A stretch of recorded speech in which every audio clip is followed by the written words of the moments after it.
3. Hi class, my name is Alicia Yergi. Today's date is January 24th, 2021. Time is 9:34. Today we're going to be discussing tissues. First tissue we're going to be discussing is epithelial tissues, which is a big layer of tissues that cover the surfaces of our body. It acts as a barrier or lining from the different organs, for example, exterior or internal. Where you can find epithelial tissues, you can find it GI tract, skin surfaces, or other hollow organs, for example, like blood vessels.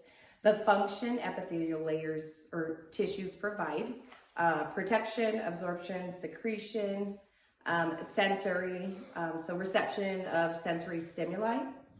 Structures for epithelial tissue include flat, which is squamous, cuboidal, which is cube-shaped, columnar, which is column-shaped, and here are a few examples.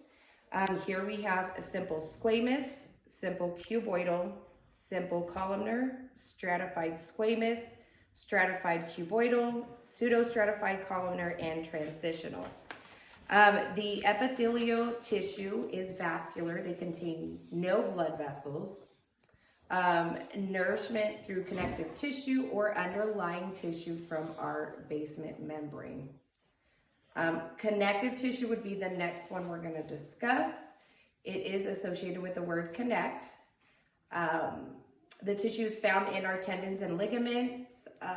Also, locations would be bones, tendons, and fats. The function of the connective tissue, it serves as protection, transports fluids and nutrients. It does prevent microorganisms from entering other organs. Fixed or doesn't move, go or flows around our body. The different kinds of connective tissue include loose, which is right here, and dense connective tissue, which is flexible and long. Again, loose connective tissue is found under our skin. Next, we're going to move on to the muscular tissue. When you hear muscle tissue, you think of movement or muscles. It is responsible for the movement, involuntary or voluntary, and responds to a certain stimuli, which in return can cause the body system to function or react. Different structures of the muscular tissue do include cardiac, which is only found in the heart and is responsible for pumping blood to flow to the body and internal organs. Smooth muscle is responsible for movement of internal organs, for example, how muscles contract when urinating. Skeletal muscle is responsible for movement or anything voluntary when it comes to movement. Here are a few examples of muscle tissue. We have skeletal, smooth, and cardiac. Next is nervous tissue. This is responsible for sending and receiving signals for our bodies to respond or react. There are two main classes of cells. Neurons, which are responsible for getting or receiving stimuli, and responsible by producing action potential, which is an electrical signal that can travel fast to the different parts of our body. Neuralgia is also another class of the cells.